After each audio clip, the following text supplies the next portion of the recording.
नमस्कार, good morning, स्वागत है आपका। सुबह के 7 बजने वाले हैं। आप देख रहे हैं न्यूज़ 24। मैं हूं आपके साथ आशा झा और आइए फटाफट अंदाज में शुरुआत करते हैं तेजस 24 की। चलिए शुरुआत में सबसे पहले बड़ी खबर दिल्ली से, जहांगीरपुरी से। आज की बड़ी खबर आपको बता दें, कल जहांगीरपुरी में जमकर हंगामा हुआ, हिंसा देखने को मिली। हनुमान जयंती की शोभा यात्रा के दौरान हंगामा हुआ, हंगामे कई पुलिसकर्मी घायल हो गए इस दौरान। वही खबर है, हिंसा के दौरान गोलियां भी चली हैं। ये बड़ी खबर निकलकर सामने आई। आपको बता दें, अब आरएएफ की तैनाती, रैपिड एक्शन फोर्स की तैनाती की गई है।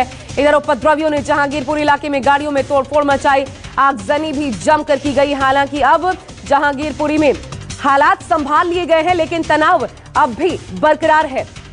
इलाके में पुलिस ने हालात पर काबू पा लिया। ये देखिए, सुबह की तस्वीरें हम आपको दिखा रहे हैं। आप देख सकते हैं यहाँ पर आरएएफ की गाड़ी तैनात है। शांति है लेकिन माहौल में तनाव है। हालात काबू में हैं, लेकिन फिर भी एक चिंता है जहांगीरपुरी में। हालांकि शोभा यात्रा को लेकर पहले से तैयारियां थी, इसके बावजूद रूट पता होता है। इन तमाम चीजों के बावजूद अगर इस प्रकार की घटना घट जाती है, वहां पर जोरदार नारेबाजी होती है। न सिर्फ इतना, बल्कि हिंसा इस कदर होती है कि कई गाड़ियों को फूंक डाला जाता है। तो अपने आप में राजधानी के भीतर ये बड़ी चिंता की बात है। दिल्ली की जहांगीरपुरी इलाके में शनिवार शाम बवाल हो गया। हनुमान जयंती के मौके पर निकाली गई शोभा यात्रा पर पथराव हो गया। घटना शाम 5:30 बजे के आसपास की है, जब कुशल सिनेमा के पास से शोभा यात्रा गुजर रही थी। इस दौरान कुछ उपद्रवियों ने शोभा यात्रा पर पथराव कर दिया। उपद्रवियों ने आगजनी भी की। दावा किया जा रहा है कि इस दौरान गोलियां भी चलाई और तलवार भी लहराए। इस दौरान गाड़ियों में भी तोड़फोड़ की गई। इलाके में आरएएफ की 2 कंपनियां तैनात की गई हैं। जहांगीरपुरी में बवाल के बाद इलाके में भारी सुरक्षा बल तैनात है। जिन इलाकों में उपद्रव हुआ है, वहां ड्रोन से निगरानी की जा रही है। खबर है कि पथराव में 1 दर्जन से ज्यादा लोग घायल हो गए हैं। इनमें से करीब 5 से 6 पुलिस वाले भी घायल हैं। केंद्रीय गृह मंत्री अमित शाह ने दिल्ली के पुलिस कमिश्नर राकेश अस्थाना से बात की और हालात की जानकारी ली। गृह मंत्री ने पुलिस कमिश्नर को शांति बनाए रखने के लिए सभी एहतियातन कदम उठाने को कहा। और बड़ी खबर इससे जुड़ी आपको बता दें, जहांगीरपुरी हिंसा मामले में दिल्ली पुलिस ने इधर जांच तेज कर दी है। जांच की जा रही है, आखिर कैसे घटना घटी। दिल्ली क्राइम ब्रांच की स्पेशल टीम इस पूरे मामले की जांच कर रही है। और जांच के लिए बड़ी खबर, पुलिस ने 10 टीमों का गठन किया है। सीसीटीवी की मदद से भी उपद्रवियों की पहचान की जा रही है। दिल्ली पुलिस ने जहांगीरपुरी हिंसा की जांच तेज कर दी और 10 टीमें जांच की रिपोर्ट सौंपेंगी। दिल्ली पुलिस ने इलाके के सभी सीसीटीवी कैमरों को अपने कब्जे में लिया है। सीसीटीवी फुटेज की मदद से उपद्रवियों की पहचान में जुटी है।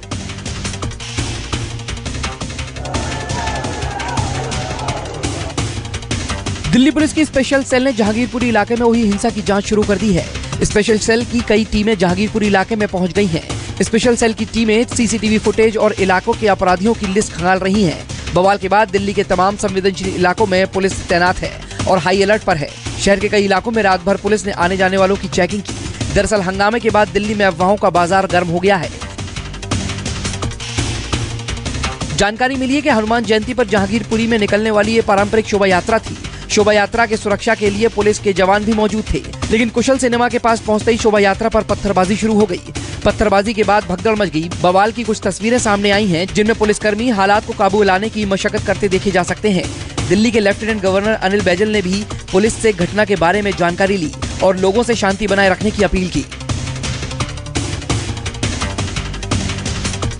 और तेजस 24 में इस वक्त की एक और बड़ी खबर आपको बता दें, इसी से जुड़ी दिल्ली हिंसा में पुलिस ने अब तक की बड़ी कार्रवाई की है।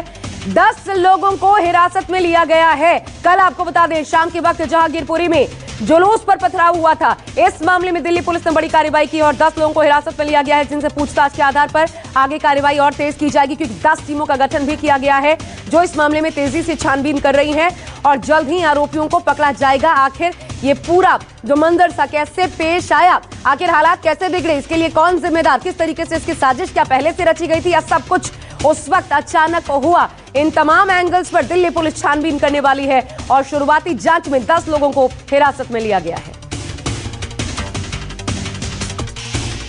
जो घटना हुई थी शाम को, वो आप देखिए, ये अगर मैं सड़क पर आपको दिखाऊं, कांच के बोतल, कांच के टुकड़े पड़े हुए नजर आ रहे होंगे आपको, पत्थर यहाँ पर पड़े हुए नजर आ रहे होंगे।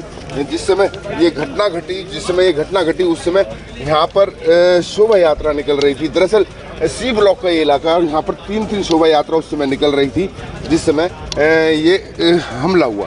दरअसल हमला कहेंगे या माहौल जो है वो बिगड़ा। ये देखिए दरअसल यहाँ पर आसपास जो है वो कबाड़ी के सामान का भी बहुत बड़ा मार्केट है। लोग कबाड़ी के सामान का दुकान यहाँ पर रखते हैं, तो कहीं ना कहीं वो कबाड़ी का जो सामान पड़ा हुआ था बाहर, बोतल, प्लास्टिक की बोतल, कांच की बोतल या पत्थर, ईंट पत्थर जो भी पड़े हुए थे, उससे यहाँ पर शोभा यात्रा पर हमला किया गया। वहीं अब पुलिस जो है यहाँ पर पूरी तरीके से डिप्लॉय है। आला अधिकारी खुद इस समय रात का समय है और मौके पर खुद मौजूद हैं और पूरी जो व्यवस्था है उस पर नज़र बनाए हुए हैं। कैमरामैन अभिनाथ के साथ विनय सिंह रिपोर्ट, दिल्ली। इधर एक और बड़ी खबर आपको बता दें, जहांगीरपुरी हिंसा के बाद दिल्ली पुलिस को अलर्ट पर रखा गया है और साथ ही दिल्ली के संवेदनशील इलाकों में भारी पुलिस बलों की तैनाती भी कर दी गई है। पूरी दिल्ली में पुलिस को हाई अलर्ट पर रखा गया है। खासकर दिल्ली के नॉर्थ ईस्ट इलाकों को पुलिस ने हाई अलर्ट पर रखा है। इधर जहांगीरपुरी समेत दिल्ली के कई इलाकों में ड्रोन से निगरानी भी रखी जा रही है। हाई अलर्ट पर है दिल्ली पुलिस इस वक्त।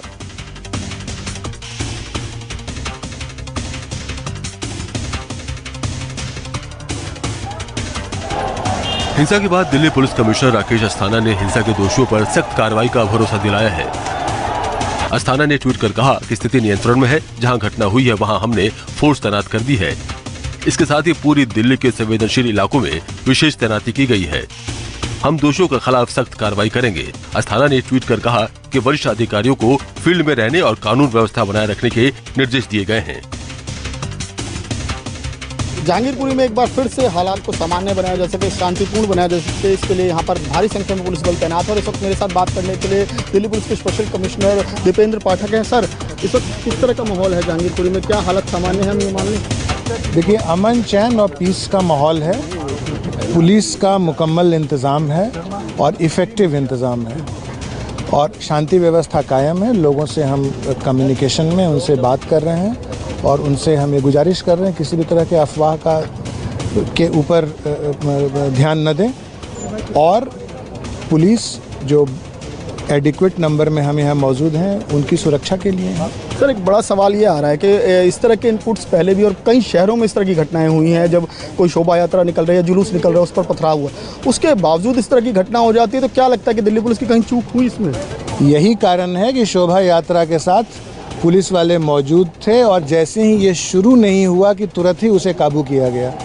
तभी तो ये इमीडिएटली पुलिस के इमीडिएट इंटरवेंशन से जो शोभा यात्रा के साथ थे उन्हीं के इंटरवेंशन से कंटेन किया गया है। सर, अभी कुछ लोगों को डिटेन या अरेस्टिंग हुई है किसी की? इन्वेस्टिगेशन चल रहा है, इन्वेस्टिगेशन शुरू कर दिया है, हम करेंगे। सेक्शंस में केस रजिस्टर हुआ है? रॉयटिंग और अटेम्प्ट टू मर्डर। सर, ये हालात को जल्द से जल्द सामान्य बनाया जा सके, जिसके लिए सभी पक्षों से बातचीत की जा रही है। और पुलिस ने ये भी कहा कि क्योंकि यहाँ पर जिस वक्त ये घटना हुई पुलिस तैनात थी, अच्छी खासी संख्या में पुलिस पहुँची हुई थी, तभी यही कारण था कि हालात को बहुत ज़्यादा नहीं बिगड़ने दिया और उससे पहले ही हालात को काबू में कर लिया गया। कैमरामैन मिंटू सिंह और विनय सिंह के साथ विमल कौशिक, न्यूज़ 24 दिल्ली।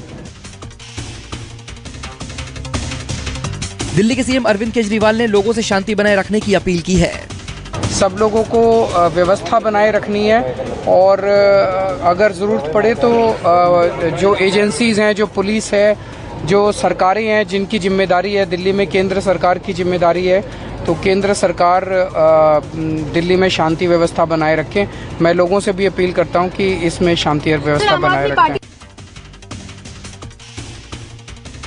जहांगीरपुरी इलाके में हुई हिंसा के बाद पहली सुबह है और हालात फिलहाल सामान्य हो रहे हैं और आप यहाँ पर देख सकते हैं कि अब लोग भी आराम से यहाँ से निकल रहे हैं घरों से। हालांकि कल शाम की घटना के बाद उसके बाद लोगों को उन्हीं के घरों में रहने की हिदायत दी गई थी पुलिस की तरफ से। फिलहाल यहाँ पर पुलिस बल जो है वो भारी संख्या में बना हुआ है और अब जो है वो दुकानें भी खुलने लगी हैं। लोग दोबारा से अपने अपने कामों पर लौट रहे हैं, आवाजाही शुरू हो चुकी है। तो यही माना जा रहा है कि हालात सामान्य है फिलहाल, क्योंकि कल देर शाम से कोई भी किसी भी तरीके की घटना की कोई खबर नहीं है, जिसके बाद अब यही पुलिस ने ये सोचा है कि तमाम लोग जो हैं जिस तरीके से अपने अपने कामों पर लौटेंगे तो हालात एक बार फिर से सामान्य होंगे। और आप देख सकते हैं यहाँ पर पुलिस ने कैंपिंग कर ली है प्रॉपर और ये स्थिति ऐसी जानकारी आ रही है कि ये स्थिति आने वाली ईद तक बनी रहेगी। यहाँ पर सुरक्षाकर्मी आने वाली ईद तक तैनात रहेंगे क्योंकि माहौल कभी भी गड़बड़ा सकता है, जिसको देखते हुए पुलिस लगातार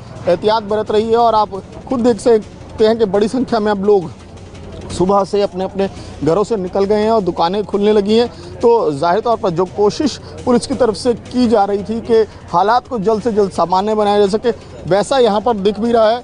और यहाँ देखिए, वहाँ पर दुकानें खुली हुई सुबह से ही, क्योंकि घटना के बाद कल देर शाम 5 बजे के आसपास जब यहाँ से शोभा यात्रा गुजर रही थी, उसके बाद जो पथराव हुआ था तो एक बड़े पैमाने पर यहाँ पर तनाव हो गया था, जिसके बाद अब जो है स्थिति को पूरी तरह से सामान्य करने में पुलिस जो लगी हुई थी उसका असर भी देखने को मिल रहा है। और सुबह से यहाँ पर एक बार फिर से लोग जो हैं वो अपने अपने घरों से निकलकर ख़रीदारी कर रहे हैं, दुकानों में आ रहे हैं। तो यही तस्वीर ये बताने के लिए काफ़ी है कि फ़िलहाल जहांगीरपुरी में हालात पूरी तरीके से सामान्य है और फिलहाल शांति बनी हुई है। और पुलिस की यही तमाम पक्षों से अपील है कि इसी व्यवस्था को पूरी तरीके से सुचारू रूप से बनाए रखा जा सके। कैमरा पर्सन मिंटू के साथ मैं कौशिक, न्यूज़ 24 दिल्ली। इधर दिल्ली हिंसा के बीच कर्नाटक से एक बड़ी खबर आपको बता दें। हुबली में धार्मिक स्थलों पर पत्थरबाजी की खबर सामने आ रही है। ये हुबली में हुआ है, धार्मिक स्थलों पर पत्थरबाजी की गई। वहीं ओल्ड हुबली पुलिस स्टेशन पर भी पत्थरबाजी की खबर है। थाने पर पत्थरबाजी में एक इंस्पेक्टर समेत कुल 4 पुलिसकर्मी घायल भी हुए हैं। इलाके में तनावपूर्ण माहौल बना हुआ है। इसके बाद शहर में धारा 144 को लागू करना पड़ा है। पुलिस ने मामले की तफ्तीश शुरू कर दी है। लेकिन देखिए, हालात एक के बाद एक अलग अलग शहरों से जिस प्रकार से सामने आ रहे हैं, बिगड़ते जा रहे हैं।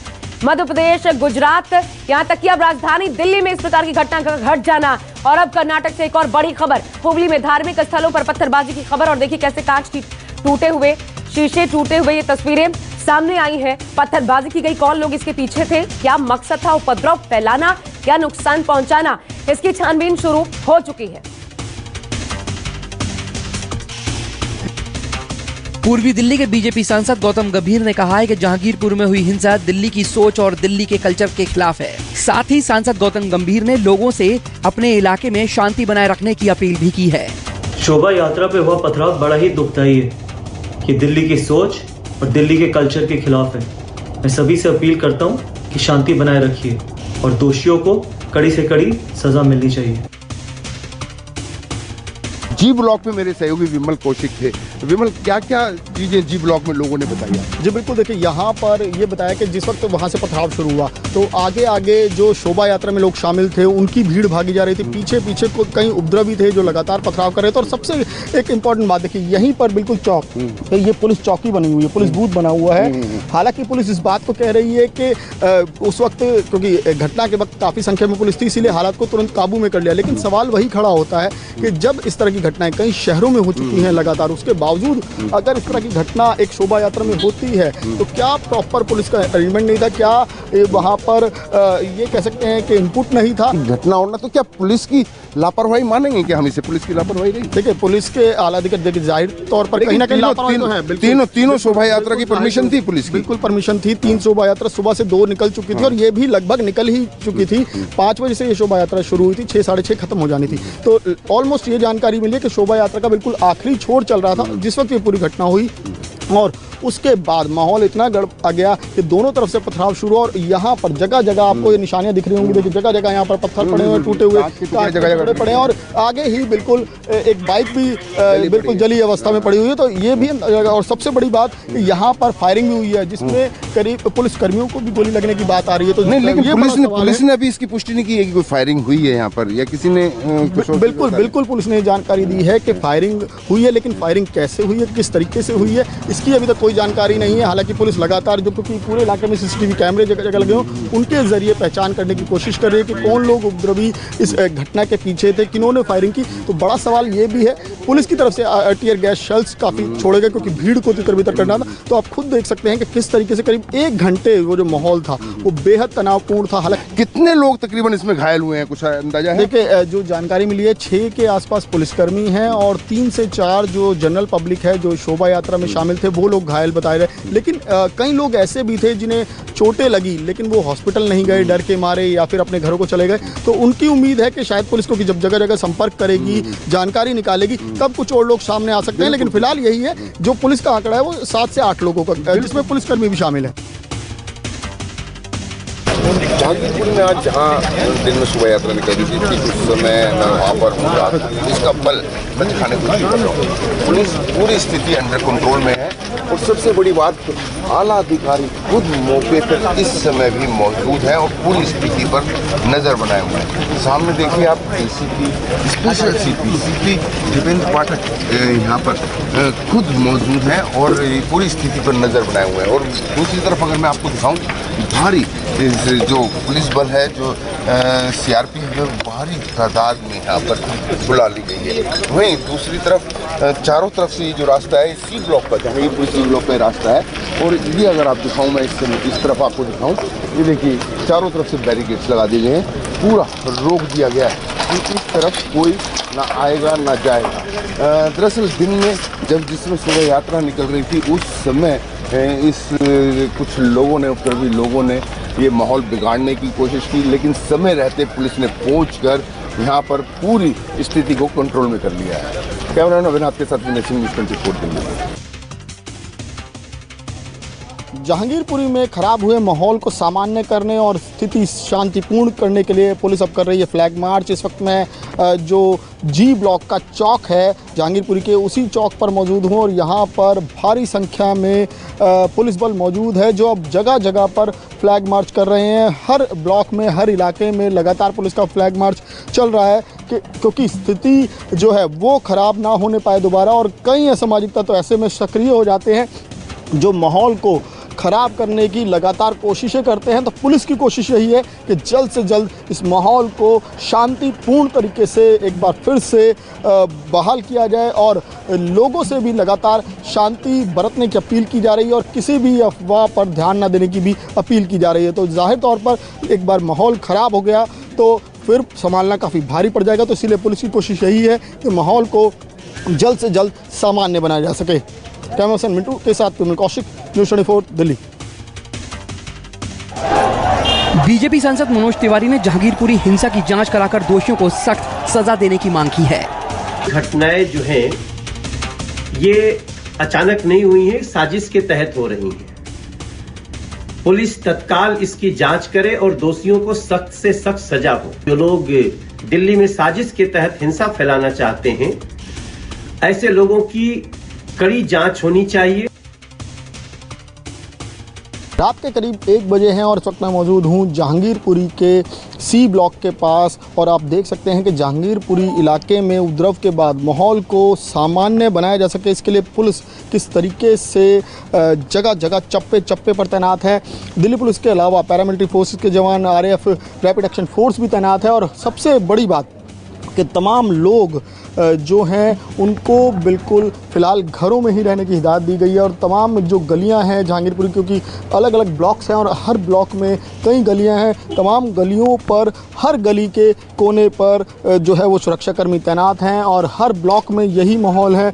और लगातार हर किसी पर नज़र रखी जा रही कि कोई भी असामाजिक तत्व माहौल को ख़राब ना कर पाए। ये देखिए, ये पूरा इलाका है जहाँ पर शोभा यात्रा के दौरान ये उपद्रव हुआ और पथराव हुआ और उसके बाद माहौल तनावपूर्ण हो गया। और फिलहाल माहौल को शांतिपूर्ण तरीके से किया जा सके और एक बार फिर से शांति बहाली की जा सके, उसके लिए ज़रूरी है कि लोग भी पूरी तरीके से लगातार सहयोग करें और पुलिस के साथ समन्वय बनाकर चलें और कोई भी शख्स माहौल को दोबारा से ख़राब करने की कोशिश न करे। और ये जो तस्वीर है ये उसी स्थिति को सामान्य करने की तस्वीर है। आप देख सकते हैं हर गली के बाहर इसी तरीके से सुरक्षाकर्मी तैनात हैं और गलियों को, जो गलियों के मेन गेट हैं उनको बंद कर दिया गया है और किसी को भी फ़िलहाल बाहर निकलने की इजाज़त नहीं है। और एक बार फिर से उम्मीद की जा रही है कि कल सुबह हालात सामान्य होंगे और एक बार फिर से जहांगीरपुरी में ज़िंदगी पटरी पर लौटेगी।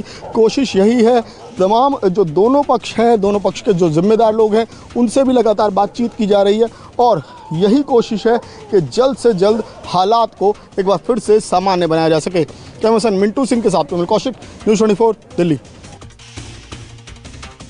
इस वक्त मैं मौजूद हूँ जहांगीरपुरी के जी ब्लॉक में और यहाँ पर क्योंकि जिस वक्त वो शोभा यात्रा चल रही थी, जब उस पर पथराव शुरू हुआ तो बड़ी संख्या में शोभा यात्रा में जो शामिल लोग थे वो भागकर अपनी जान बचाने के लिए इन्हीं तरफ की गलियों में आए और यहाँ पर बताया जा रहा है कि उपद्रवियों ने इन गलियों तक उनका पीछा किया। हमारे साथ लकीम चंद हैं जो इसी जी ब्लॉक में रहते हैं। लकीम चंद जी, उस वक्त आप क्या यहाँ मौके पर मौजूद थे? हाँ, अपने घर के आगे खड़े थे हम। अच्छा, यही रहते हैं? हाँ, पत्थर मार रहे थे गली में, यहाँ खड़े होके और अपना देखा था हमने फिर अपना अपना दरवाजे के पास ही खड़े थे हम। तो यहाँ तक आ गए थे पत्थर मारते? हाँ, यहाँ पे खड़े हो गए, वहाँ तक तीसरे खंबे तक पत्थर मारे हैं जी। कौन लोग हैं, कितने लोग थे यहाँ पर? भीड़ जो थी तलवारें लेके आ रहे थे, नंगी तलवारें। अच्छा, तलवारें लेके आए हुए? हाँ जी, और काफ़ी भीड़ थी।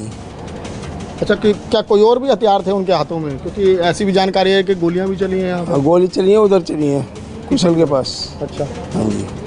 तकरीबन ये जो पूरा हंगामा था, पथराव था, एक तकरीबन कितने बजे था और कितनी देर तक चला ये है 5:45 बजे के बाद। अच्छा, और कितनी देर चला होगा ये लगभग? ये चढ़ाया कभी 1.5-2 घंटे करीब। 1.5-2 घंटे ऐसे ही रहा। उसके बाद पुलिस ने पूरा टेक ओवर किया? हाँ, उसके बाद आई है पुलिस। वहाँ उसके साथ थे सेवा यात्रा के साथ 4-5 पुलिस वाले होंगे, वही थे बस। तो फिलहाल उसके बाद अब क्या माहौल है? शांति है अभी फिलहाल? अब तो शांति है, पर क्यों फोर्स आ गई है तो शांति है। अच्छा, जिस वक्त भीड़ आई थी, पथराव चल रहा था, तो डर लग रहा था घर में, क्योंकि बच्चे भी होंगे, महिलाएं भी होंगी। सबको डर तो लगेगा ही। गली, हर मोहल्ले, हर ब्लॉक में पुलिस की लगातार गश्त जारी है। रात के करीब 1:30 बजे हुए हैं और इस वक्त भी लगातार पुलिस के जो टीम है वो हर गली और हर चप्पे चप्पे पर नज़र रख रही है, जिससे कोई भी अगर गतिविधि होती है या कुछ भी कोई गड़बड़ फैलाने की कोशिश करता है तो उसको तुरंत ही रोका जा सके, उसके बारे में जानकारी निकाली जा सके। इसीलिए जगह जगह पर लगातार पुलिस की गश्त जारी है। और आप देख सकते हैं कि रात के समय में भी जहांगीरपुरी में कितनी बड़ी संख्या में पुलिस बल मौजूद है। और दूसरी तरफ जो अमन कमेटी से जुड़े हुए लोग हैं, इसके अलावा दोनों पक्षों के जो बड़े जिम्मेदार लोग हैं वो भी लगातार, उनका भी आना जाना जारी है, और जिससे कि माहौल को सामान्य बनाया जा सके। आप देख सकते हैं कि पुलिस की टीम हर जगह पर बारीकी से नज़र रख रही है और पूरे इलाके में ये गश्त लगातार चल रही है। और हर कुछ देर के बाद पुलिस की टीम निकल रही है मोहल्ले में गश्त करते हुए, जिससे कि हालात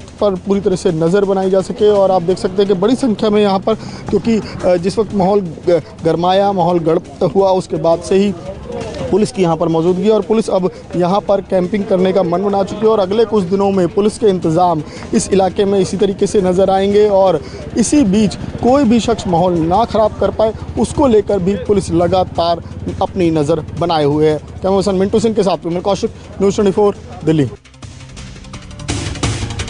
और इधर इस बीच बड़ी खबर है, देखिए दिल्ली जहांगीरपुरी हिंसा के बाद इधर यूपी को भी हाई अलर्ट पर रखा गया है। योगी सरकार ने यूपी पुलिस को सतर्कता बरतने के सख्त निर्देश जारी किए हैं। इसके बाद गाजियाबाद, नोएडा समेत पूरे यूपी में पुलिस एक्टिव है। यूपी के संवेदनशील शहरों में यूपी पुलिस ने फ्लैग मार्च भी किया। कुशीनगर, गाजियाबाद, हापुड़, बागपत, कई शहरों में यूपी पुलिस ने फ्लैग मार्च किया है। सख्त निर्देश है, ऐसी कोई घटना घटित नहीं होनी चाहिए। दिल्ली में हुई हिंसा के बाद यूपी पुलिस भी हाई अलर्ट पर है। यूपी के ADG law and order Prashant Kumar ने कहा है कि संवेदनशील इलाकों में निगरानी बढ़ा दी गई है। शासन के द्वारा तथा पुलिस मुख्यालय के द्वारा सभी हमारे जो फील्ड के अधिकारी हैं उनको ये निर्देश दिए गए हैं कि लोग तत्काल अपने क्षेत्र में भ्रमणशील हो जाएं और संवेदनशील जगहों पर आवश्यक पुलिस व्यवस्थापन करें। दिल्ली के जहांगीरपुरी में हुई हिंसा की घटना के बाद यूपी के हापुड़ में भी प्रशासन मुस्तैद हो गया है। हापुड़ पुलिस दिल्ली में हुई हिंसक झड़प के बाद से अलर्ट हो गई है। हापुड़ के एसपी और डीएम भारी पुलिस बल के साथ शहर के अलग अलग इलाकों में पैदल गश्त कर रहे हैं। किसी भी तरह की अप्रिय घटना न घटे, इसे लेकर भी चप्पे चप्पे पर पुलिस मुस्तैद हो गई है।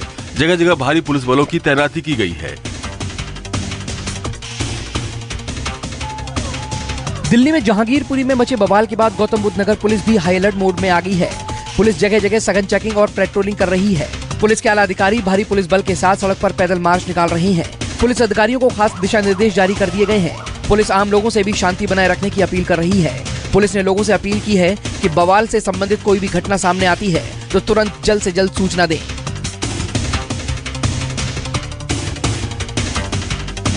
दिल्ली में हुए बवाल के बाद गाजियाबाद में भी अलर्ट है। गाजियाबाद पुलिस ने एहतियातन चौकसी बढ़ा दी है। दिल्ली से सटे बॉर्डर एरिया में पुलिस हर आने जाने वाले शख्स की जांच कर रही है। दिल्ली लोनी बॉर्डर पर पुलिस ने सुरक्षा को और बढ़ा दिया है, जिससे किसी तरह की कोई हिंसा न हो सके। साथ ही पुलिस ने पूरे इलाके में फ्लैग मार्च भी निकाला। एसएसपी ने जिले के सभी थानों में अलर्ट जारी कर दिया है। साथ ही पेट्रोलिंग और चेकिंग के निर्देश भी दे दिए हैं।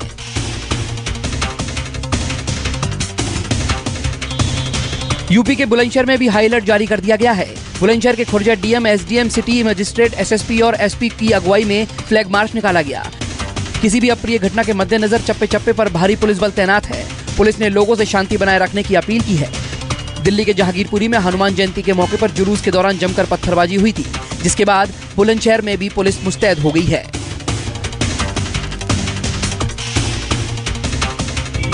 दिल्ली में मचे भारी बवाल के बाद यूपी के कुशीनगर में भी फ्लैग मार्च निकाला गया। एसपी धवल जायसवाल के नेतृत्व में पडरौना नगर में पुलिस फोर्स ने फ्लैग मार्च निकाला। शहर के सभी इलाकों में पुलिस पेट्रोलिंग कर रही है। जगह जगह सुरक्षा के पुख्ता इंतजाम किए गए हैं। पुलिस ने शांति और सौहार्द बनाए रखने की लोगों से अपील की है। पुलिस ने लोगों को सुरक्षा का पूरा भरोसा दिया है। जहांगीरपुरी में मचे कोहराम के बाद कुशीनगर प्रशासन अलर्ट मोड पर आ गया है। यूपी में हाई अलर्ट के बाद शामली में भी पुलिस की गश्त बढ़ा दी गई है। दिल्ली के जहांगीरपुरी में हुई पत्थरबाजी के बाद यूपी में भी पुलिस को अलर्ट रहने के निर्देश जारी कर दिए गए हैं। शामली में पुलिस और पीएसी के जवानों ने एसएसपी के नेतृत्व में जगह जगह फ्लैग मार्च निकाला। शामली के एसपी सुकृति माधव और एसपी ओपी सिंह ने पुलिस पेट्रोलिंग का जायजा लिया। आज निकलने वाली बालाजी शोभा यात्रा के रूट का भी बारीकी से निरीक्षण किया गया। बालाजी शोभा यात्रा की ड्रोन कैमरे से निगरानी के निर्देश दिए गए हैं। दिल्ली के जहांगीरपुरी में हुए बवाल के बाद दिल्ली सटे बागपत में भी पुलिस हाई अलर्ट मोड पर है। बागपत के बड़ौत इलाके में पुलिस ने रात को मार्च निकाला। साथ ही मरकजी फूसी वाली मस्जिद से मुख्य बाजार, नेहरू मूर्ति, संजय मूर्ति, बाजार पुलिस चौकी के इलाके में पुलिस के आला अधिकारी गश्त के दौरान मौजूद रहे। इस दौरान तहसीलदार बड़ौत हर्ष चावला भी मार्च में शामिल थे। एलआई और इंटेलिजेंस विभाग को एहतियातन सतर्क कर दिया गया है। अपने मार्च के दौरान पुलिस पूरे शहर में रात भर गश्त करती रही। महाराष्ट्र के पुणे में हनुमान जयंती के मौके पर हनुमान चालीसा का पाठ और महाआरती कार्यक्रम का आयोजन किया गया, जिसमें एमएनएस प्रमुख राज ठाकरे भी शामिल हुए।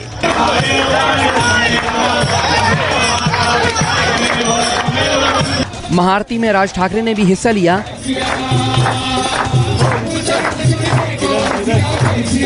इस दौरान मंदिर में एमएनएस कार्यकर्ताओं की भारी भीड़ भी जमा थी।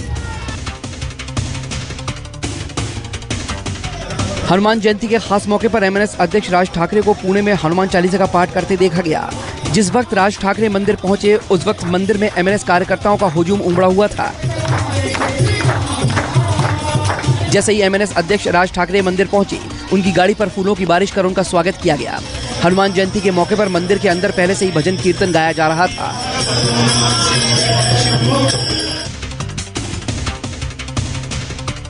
एमएनएस ने शिवसेना नेता संजय राउत को चेतावनी दी है। एमएनएस की तरफ से कहा गया है कि संजय राउत अपना लाउड स्पीकर बंद करें, नहीं तो मन से अपने स्टाइल में इसे बंद कराएगी। सामना के ऑफिस के सामने एमएनएस ने राज ठाकरे की तस्वीर वाला पोस्टर लगाया। सूचना के बाद पुलिस ने मनसे के पोस्टर को हटा दिया।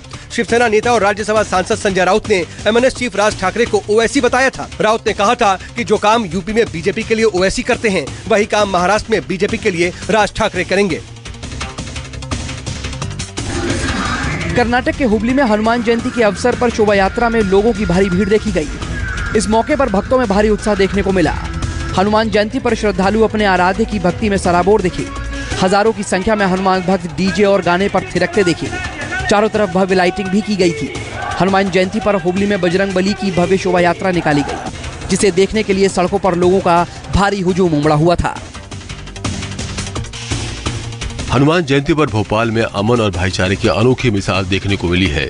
हनुमान जयंती पर निकाली गई शोभा यात्रा पर मुस्लिम समुदाय को लोगों ने फूल बरसाए। भोपाल की काली घाट मंदिर से शोभा यात्रा का शुभारंभ हुआ, जिसमें हजारों की संख्या में लोग शामिल हुए। रामनवमी के मौके पर खरगोन और बड़वानी में हिंसा की तस्वीरें आई थीं। वहीं भोपाल में गंगा जमुनी तहजीब और भाईचारे की तस्वीरों ने सभी का मन मोह लिया। कल हनुमान जयंती के मौके पर महाराष्ट्र के पर्यावरण मंत्री आदित्य ठाकरे ने सिटी टैंक स्थित हनुमान मंदिर में संकट मोचन की पूजा की और प्रभु आशीर्वाद लिया। इस दौरान आदित्य ठाकरे ने हनुमान चालीसा का भी पाठ किया। इस दौरान आदित्य ठाकरे ने आरती भी की। इस मौके पर शिवसेना के कई बड़े नेता और मुंबई की कार्यवाहक मेयर किशोरी पेडनेकर भी मौजूद थी। आज हिमाचल प्रदेश में धर्म संसद का आयोजन होगा। आज होने वाली इस धर्म संसद पर सुप्रीम कोर्ट ने रोक लगाने से इनकार कर दिया है। न्यायमूर्ति AM खानविलकर की अध्यक्षता वाली पीठ ने इस मामले में सुनवाई करते हुए कहा कि इस पर सरकार का पक्ष जाने बिना रोक नहीं लगाई जा सकती। बता दें कि हरिद्वार धर्म संसद हेट स्पीच मामले की सुनवाई करते हुए सुप्रीम कोर्ट ने उत्तराखंड सरकार को नोटिस जारी कर जवाब मांगा है। दिल्ली में कोरोना की रफ्तार कम होने का नाम नहीं ले रही है। दिल्ली में 24 घंटे में कोरोना के 461 नए केस सामने आए हैं। दिल्ली में 20 फरवरी के बाद सबसे ज्यादा कोरोना के मामले सामने आए हैं। 20 फरवरी को 570 केस सामने आए थे। दिल्ली में 24 घंटे में 2 लोगों की मौत हुई है। दिल्ली में कोरोना संक्रमण दर भी बढ़कर 5.33% हो गई है, जो कि 31 जनवरी के बाद सबसे ज्यादा है। पश्चिम बंगाल में ममता बनर्जी का जादू एक बार फिर से चला है। उपचुनाव में टीएमसी का दबदबा फिर से कायम रहा है। पश्चिम बंगाल की आसनसोल लोकसभा सीट से शत्रुघ्न सिन्हा ने बम्पर जीत हासिल की है। शत्रुघ्न सिन्हा को 2 लाख से ज्यादा वोट हासिल हुए हैं। वहीं बालीगंज विधानसभा सीट से बाबुल सुप्रियो ने बड़ी जीत दर्ज की है। उपचुनाव में जीत के बाद टीएमसी बिल्कुल गदगद है। नतीजों के बाद बाबुल सुप्रियो ने कहा, बीजेपी का अहंकार टूटा है। यूक्रेन से लौटे मेडिकल छात्रों के भविष्य पर खतरा मंडरा रहा है। रूस यूक्रेन युद्ध के चलते हजारों भारतीय मेडिकल छात्र देश वापस लौटने के लिए मजबूर हैं। यूक्रेन से लौटे छात्रों में बड़ी संख्या पंजाब के छात्रों की है। मेडिकल छात्र आज नई दिल्ली के जंतर मंतर पर एक अखिल भारतीय विरोध प्रदर्शन में शामिल होंगे, जिसमें केंद्र सरकार से उनकी पढ़ाई राज्य विश्वविद्यालय में पूरी करने में मदद करने की व्यवस्था करने की अपील की जाएगी। पंजाब की जनता को भगवंत मान सरकार ने बड़ा तोहफा दिया है। 1 जुलाई से सभी घरों में 300 यूनिट फ्री बिजली मिलेगी। मान सरकार ने विज्ञापनों के जरिए इसका ऐलान किया। मान सरकार की ओर से 30 दिन का रिपोर्ट कार्ड भी जारी किया गया है। पंजाब में आम आदमी पार्टी की सरकार का आज 1 महीना पूरा हो गया। दरअसल चुनाव से पहले आम आदमी पार्टी ने वादा किया था कि अगर सत्ता में आए तो पंजाब की जनता को 300 यूनिट तक बिजली मुफ्त दी जाएगी। सत्ता में आने के 1 महीने बाद मान सरकार ने अपना वादा पूरा कर दिया। उत्तराखंड विधानसभा चुनाव में करारी हार के बाद अब कांग्रेस ने प्रदेश नेतृत्व में बदलाव किया है। कांग्रेस शीर्ष नेतृत्व में बदलाव करते हुए नए प्रदेश अध्यक्ष का नाम जारी कर दिया है। इसको लेकर बयानबाजी का दौर शुरू हो चुका है। उत्तराखंड कांग्रेस के प्रदेश अध्यक्ष की जिम्मेदारी संभालने जा रहे करण महारा ने कहा कि मैं 17 अप्रैल को उत्तराखंड कांग्रेस प्रमुख के रूप में कार्यभार संभालूंगा। बीजेपी अध्यक्ष जेपी नड्डा आज कर्नाटक के 2 दिवसीय दौरे पर होंगे। अपनी यात्रा के दौरान नड्डा कई कार्यक्रमों, कई मंदिरों के दर्शन भी करेंगे। आज नड्डा जिंदल हवाई अड्डे तोरण गुल्लू पहुंचेंगे और श्री बथराहल्ली अजनेय मंदिर होसपेट जाएंगे। होसपेट में नड्डा कर्नाटक बीजेपी कार्यकारिणी की बैठक को संबोधित करेंगे। बथराहल्ली अजनेय मंदिर में कार्यकर्ता समावेश कार्यक्रम को संबोधित करेंगे। नड्डा कल श्री विरूपाक्षेश्वर मंदिर भी जाएंगे। राजस्थान में पहली बार बोर्ड परीक्षा रविवार को होगी। आज राजस्थान बोर्ड के 8वीं क्लास के छात्र परीक्षा देंगे। 1 मई रविवार को हिंदी की परीक्षा होगी। 8 मई को रविवार के दिन 5वीं बोर्ड के परीक्षार्थी परीक्षा देंगे। पिछले दिनों परीक्षा के समय में बदलाव होने के चलते शिक्षा विभाग ने ये कदम उठाया है। दरअसल 10वीं 12वीं बोर्ड की परीक्षाओं के समय में टकराव होने के चलते रविवार के दिन परीक्षाएं आयोजित की जा रही हैं। दिल्ली मेट्रो की ब्लू लाइन आज सुबह से 7 बजे करीब 2 घंटे प्रभावित रहेगी। इसके साथ झंडेवालान मेट्रो स्टेशन और रामकृष्ण आश्रम मार्ग के मेट्रो स्टेशन भी बंद रहेंगे। डीएमआरसी के मुताबिक द्वारका सेक्टर 21 से इलेक्ट्रॉनिक सिटी और वैशाली लाइन पर ट्रैक मेंटेनेंस का काम होता रहेगा। इसकी वजह से 2 घंटे ब्लू लाइन की मेट्रो सेवा पर असर पड़ेगा। सुबह 7 बजे के बाद सेवाएं सामान्य हो जाएंगी। यूपी के बुलंदशहर में सड़क किनारे एक शख्स का खून से लथपथ शव मिला है। घटना के बाद से इलाके में सनसनी फैल गई है। मामला बुलंदशहर के खुर्जानगर का बताया जा रहा है। शव की अब तक पहचान नहीं हो पाई है। पुलिस ने मामले में हत्या की आशंका जताई है। युवक की मौत की वजह गोली लगना बताया जा रहा है। पुलिस युवक की पहचान में जुट गई है। फिलहाल पुलिस ने केस दर्ज कर लिया है और मामले की तफ्तीश तेज कर दी है।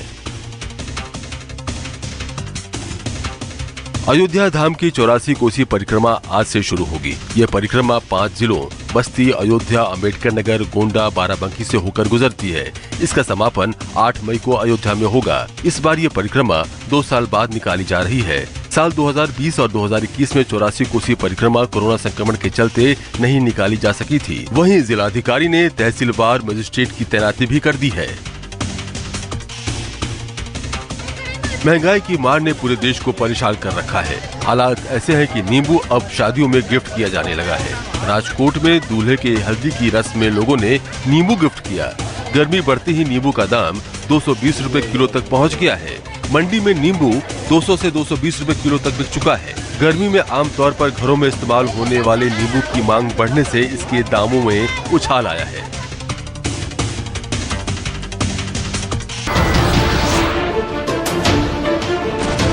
नमस्कार, मैं हूं मानक गुप्ता। अगर आपको हमारा ये वीडियो पसंद आया हो तो इसे लाइक और शेयर जरूर करें और हाँ, हमें सब्सक्राइब और फॉलो करना ना भूलें ताकि आप देश और दुनिया की कोई खबर मिस ना करें। तो जुड़े रहिए हमारे साथ और देखते रहिए न्यूज़ 24।